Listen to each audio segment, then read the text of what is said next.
Hello everyone, welcome back. Study ম্যাথমেটিক্সের প্রত্যেককে স্বাগত জানিয়ে ক্লাস 7 থেকে chapter 11 page number 144 video part number আজকে আমরা 34 করব। কোষে দেখে 11.2 এর আজকে আমরা 3 দাগের অঙ্কটা করব। 0.28 এর সাথে কোন দশমিক সংখ্যা যোগ করলে যোগ ফলের বর্গমূল 1 হবে হিসাব করি।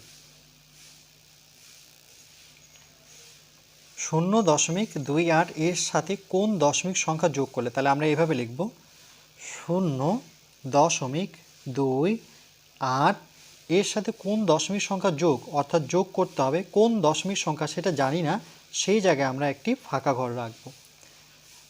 0.28 এর সাথে কোন দশমিক সংখ্যা যোগ করলে যোগফলের বর্গমূল, এই যে যোগফলের বর্গমূল চিহ্ন বসালাম, 1 হবে, সমান সমান 1 হবে। এটার কথার অর্থ হচ্ছে এটা। আরেকবার বলছে 0.28 এর সাথে কোন দশমিক সেটা আমরা ফাঁকা ঘর রাখবো, যোগ করলে যোগফলের যে বর্গমূল সেটা 1 হবে। এরপরে দেখো সমান সমান আছে, এই জন্য আমরা বা নেব, কেন কি সমান সমান থাকলে সমান সমান নিতে পারি না, সেই জায়গায় আমরা বা নিই। এই বর্গমূল ওপাশে গেলে বর্গ হয়ে যায়, তাহলে লিখব 0.28 যোগ ফাঁকা ঘরটি রাখবো সমান সমান, এই বর্গমূল যখন ওপাশটায় যাবে, অর্থাৎ বর্গমূলটা আমি এখানে চাচ্ছি না, সেটা যখন ওই দিকটায় নিয়ে যাব সেটা কিন্তু বর্গে প্রকাশ পাবে। আবার কখনো বর্গ যদি না লিখে সেক্ষেত্রে এ পাশে আসলে সেটা বর্গমূলে প্রকাশ পায়, এটা মনে রাখতে হবে। বর্গ সমান সমান এ পাশে গেলে বর্গমূল সমান সমানের ওপাশে গেলে সেটা বর্গে প্রকাশ পায়। আবার বা নেব। এবার 0.280 যোগ ফাঁকা ঘর রেখে একের বর্গ কত হবে, একই হবে, কেন কি 1কে দুবার যদি গুণ করি, একের বর্গ অর্থাৎ হচ্ছে 1 গুণন 1 মানে দুটো 1 সূচকের নিয়ম অনুযায়ী, তাহলে দুটো 1 গুণ করলে একই পাবো।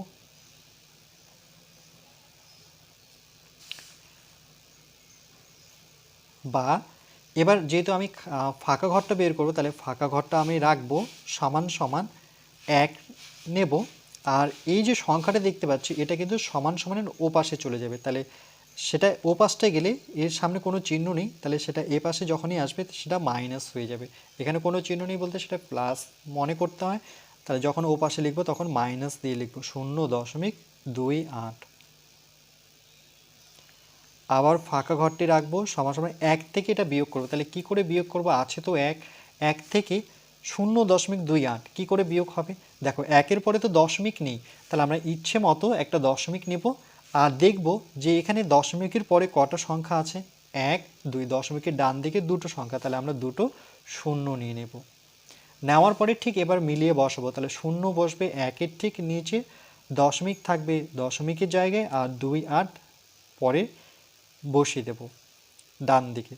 এবার এটা আমরা বিয়োগ করব, তাহলে 0টাকে 10 ধরতে হবে, 10 থেকে 8 বিয়োগ করলে পরে 2 হবে, এখানে হাতের 1 চলে আসবে, এটা 3 হয়ে যাবে, এটাকে আবার 10 ধরবো, 10 থেকে 3 বিয়োগ করলে পরে 7 হবে, এখানে দশমিক থাকবে, আর এটাকে যেহেতু 10 ধরেছি তাহলে এখানে 1 হবে, তাহলে 1 1 মিলে গেলে তো আমরা 0 বসাবো, তাহলে 0.72, তাহলে 0.72 এটাই আমার উত্তর।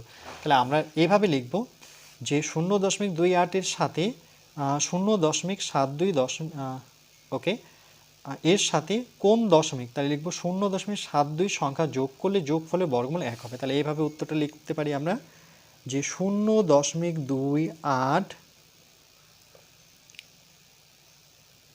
এর সাথে 0.72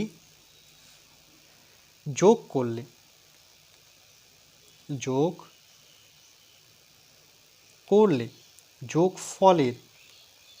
যোগফলের বর্গমূল 1 হবে, এটাই কিন্তু আমাদের উত্তর। এবার যদি আমরা যাচাই করি তাহলে কিভাবে করব, এখানে জায়গা আছে, দেখো এটার জন্য আমি একটু যাচাই করে নিচ্ছি। যে এই দুটো সংখ্যা যোগ করতে হবে, তার মানে 0.28 এর সাথে যোগ করতে হবে 0.72, 8 2 10 0 হাতের 1 7 আর 8 9 আর 10 আবার হাতের 1 এখানে আসবে, তাহলে 1 0 0 যোগ করলে 1 হবে, দশমিকটা এখানে থাকবে। তাহলে 0.28 এর সাথে 0.72 যোগ করলে 1.00 পেলাম। এ যোগ করলে যোগফলের বর্গমূল, এই যে যোগফলটা পেলাম তার বর্গমূল। তাহলে দেখো একের পরে দুটো শূন্য, তাহলে আমরা লিখতে পারি নাও লিখতে পারি, তাহলে সাধারণত কি লিখবো, 1 লিখবো, রাইট। একের পরে আমরা শূন্য নিতেও পারি নাও নিতে পারি। তাহলে এদের যে যোগফলের যে বর্গমূল, তাহলে কি করে আমরা 1 পাবো, দেখো কারণ কি একের সাথে 1 গুণ করতে হয়, কারণ কি দুটো 1 গুণ করলে আমরা 1ই পাবো। তাহলে দুটো 1 যদি বর্গমূলের ভিতরে থাকে, তাহলে আমরা জানি একটা 1 লিখে দুটো 1-এর জন্য 1-এর বর্গ করি, তাহলে বর্গমূল বর্গ কেটে গিয়ে কি হবে, 1 হবে। এই জন্য দেখো বর্গমূল কত হচ্ছে, 1 হচ্ছে, মানে 1 হবে। এটা ছিল যাচাই করে কারণটা যে কেন 1 হলো, উত্তর কিন্তু আমার এটা।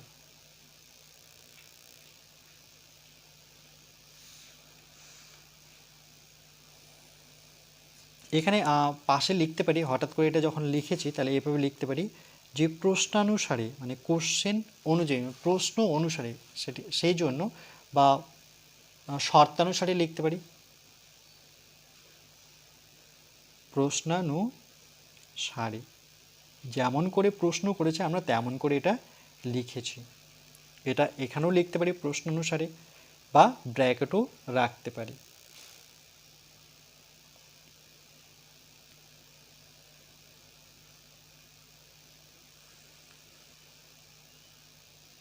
যেমন দুটো 1 এর গুণফল 1 হয়, আবার দুটো 1 থাকলে আমরা 1-এর বর্গ করতে পারি, 1-কে দুটো 1 লিখতে পারি, আবার দুটো 1-কে 1-এর বর্গ করতে পারি। এই জন্যই 1-কে আমরা দুটো 1 লিখতে পারি একই রকমভাবে, আর দুটো 1-কে 1-এর বর্গ করতে পারি, 1-এর বর্গমূল আর বর্গ কেটে গিয়ে 1 হয়।